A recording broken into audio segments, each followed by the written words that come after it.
l'actualité en France à présent, c'est cette réunion qui était convoquée ce matin à huis clos à l'Élysée autour d'Emmanuel Macron, le chef de l'État, qui avait donné rendez-vous à plusieurs de ses ministres pour aborder, je cite, la mise en œuvre de la loi narcotrafic. Réunion qui intervient 5 jours après l'assassinat de Mehdi Kassessine, frère du militant écologiste Amin Kassessine, réputé pour ses positions anti-drogue. On va en parler avec vous, Flore Simon. Bonjour, puisque la réunion est donc terminée depuis un peu plus de 2 heures maintenant. Qu'est-ce qu'on va en retenir exactement ? Alors, suite à, donc, vous venez de le dire, l'assassinat de Mehdi Kessassi en plein jour dans la ville de Marseille. Je rappelle que Mehdi Kessassi n'avait aucun casier judiciaire. C'était donc le frère d'Amin Kessassi, militant écologiste et figure locale de la lutte contre le narcotrafic. Donc voilà, assassiné en plein jour son petit frère Amin Kessassi. Emmanuel Macron, c'était jeudi dernier. Emmanuel Macron a donc convoqué cette réunion assez rapidement. Finalement, il y avait autour de la table, entre autres, Laurent Nunez, ministre de l'Intérieur, Gérald Darmanin, ministre de la Justice, le Premier ministre également, et puis le directeur de la police nationale, le directeur de la police judiciaire et le préfet des Bouches-du-Rhône ainsi que le procureur de Marseille. Donc vous voyez une réunion avec tous les acteurs qui luttent contre le narcotrafic ici en France. Elle avait en effet pour but de faire un point sur la mise en place de la loi narcotrafic qui a été votée en avril 2025 et sur la situation à Marseille, ville gangrénée par le trafic de drogue ici en France. Laurent Nunez, ministre de l'Intérieur, à la sortie de cette réunion, a évoqué un crime d'intimidation et un point de bascule. On l'écoute.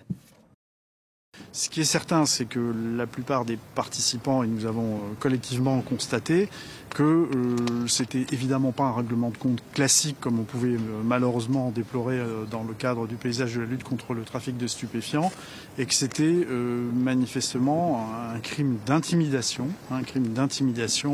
Et d'ailleurs, plusieurs personnes autour de la table ont évoqué le fait qu'il y avait ici un point de bascule.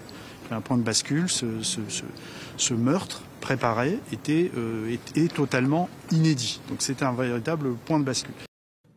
Voilà, et donc Laurent Nunez a aussi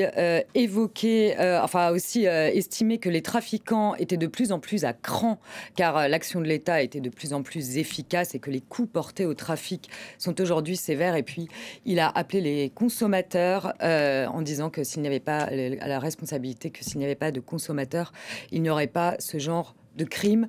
Pour le calendrier, une nouvelle réunion aura lieu mi-décembre. Le ministre de l'Intérieur et celui de la Justice se rendront jeudi à Marseille et Emmanuel Macron, le chef de l'État, devrait se rendre à Marseille, là encore, mi-décembre. On a entendu les mots du ministre Laurent Nunez. En quoi cet assassinat constituerait aujourd'hui un point de bascule ?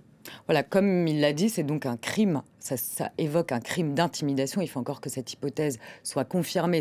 Mais c'est vrai que c'est ce vers quoi on s'achemine. C'est ce que se dit aussi le procureur de Marseille. C'est-à-dire que jusqu'à maintenant, les narcotrafiquants réglaient leurs comptes entre eux pour récupérer des territoires ou des points de deal. Donc là, une étape a été franchie. Aujourd'hui, c'est le frère d'un militant qui lutte contre le trafic de drogue qui a été assassiné pour intimider, pour faire peur, pour montrer que quand on essaye d'entraver le trafic de drogue, eh bien finalement, c'est les proches et même la famille maintenant qui est menacée. Donc c'est vrai que là, c'est une étape nouvelle dans les manières, enfin les façons de faire des narcotrafiquants. Et c'est pour ça aussi que le gouvernement prend aujourd'hui ce qui s'est passé jeudi à Marseille extrêmement au sérieux. Vous nous disiez, Flore, que cette loi narcotrafic a été adoptée en avril 2025. Ça fait quelques mois, donc. Qu'est-ce qu'il y a dans le texte ? Alors, c'était donc l'objet aussi de cette réunion ce matin, on l'a dit. Donc, elle permet de mettre en place, cette loi narcotrafic, plusieurs choses. La création déjà d'un parquet national anti-criminalité organisée qui doit avoir le jour le 1er janvier 2026. Elle a permis aussi la création, la construction de ces prisons de haute sécurité. Il y en a déjà 2 qui ont été donc ouvertes en France, qui visent à isoler totalement les trafiquants des réseaux. Puisque ce qu'on voyait, c'est que dans les prisons classiques, finalement, ils continuaient à gérer leur réseau depuis la prison avec des téléphones portables, voire même des drones. Donc ces prisons de haute sécurité, elles visent à isoler les narcotrafiquants. Cette loi narcotrafic, elle vise aussi à une plus grande lutte contre le blanchiment d'argent, ou alors elle élargit aussi la protection pour le statut de repenti.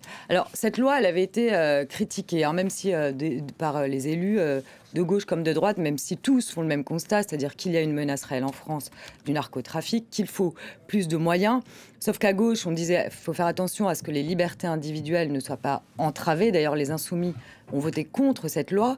Et puis à droite, pour le coup, à l'inverse, ils la trouvent trop laxiste. Ce matin, Marine Le Pen a tweeté « Assez de réunions, assez de discours d'intention face à des gangs qui ensanglantent la France chaque jour. Il faut maintenant engager un véritable combat politique et judiciaire. La loi récemment votée contre les narcotrafics est insuffisante. » Donc voilà l'extrême droite qui Marine Le Pen qui disait aussi ce matin que l'immigration illégale et le narcotrafic étaient liés, qu'il fallait aussi mettre le paquet sur l'immigration illégale pour éviter ce genre de drame et la lutte contre le trafic de drogue. Bon, on entend la petite musique, le sujet évidemment devient politique. On est à quelques mois des municipales et le sujet s'inscrit dans les débats évidemment. Oui, parce qu'aujourd'hui, le narcotrafic, le trafic de drogue ne touche plus seulement que les grandes villes. On voit qu'il s'étend aux villes moyennes, voire aux petites villes. Il y a un sondage IFOP qui est sorti pour la Tribune dimanche. Alors, les Français placent la sécurité en tête des enjeux pour ces prochaines municipales à 76%. Et en 5e position, ils sont donc 61% à placer la lutte contre le trafic de drogue dans leurs préoccupations principales, que ce soit les électeurs de gauche ou de droite, sauf que la lutte contre le trafic de drogue, ce n'est pas forcément la prérogative des mairies, c'est plutôt quelque chose qui doit être national, c'est l'État qui doit prendre en charge cette lutte contre le trafic de drogue. Et on va écouter d'ailleurs le coup de gueule de Fabien Roussel, secrétaire national du Parti communiste et maire d'une petite ville du Nord, c'était ce matin, on l'écoute. Nous sommes, nous aussi, désarmés et démunis. Vous vous rendez compte que l'année prochaine, je m'en vais au congrès des maires de France, l'année prochaine, ce gouvernement envisage encore de ponctionner plus de 7 milliards d'euros aux collectivités. Comment on fait? Et il nous invite en plus à financer des polices municipales ou de la vidéosurveillance. Avec quel argent? Avec quels moyens? On va laisser les maires, les associations s'attaquer aux trafiquants. Nous sommes démunis, désarmés. Ce n'est pas aux maires, aux policiers municipaux de lutter contre des points de deal. Merci beaucoup, Flore Simon. On aura évidemment l'occasion, on n'en doute pas, de reparler du sujet.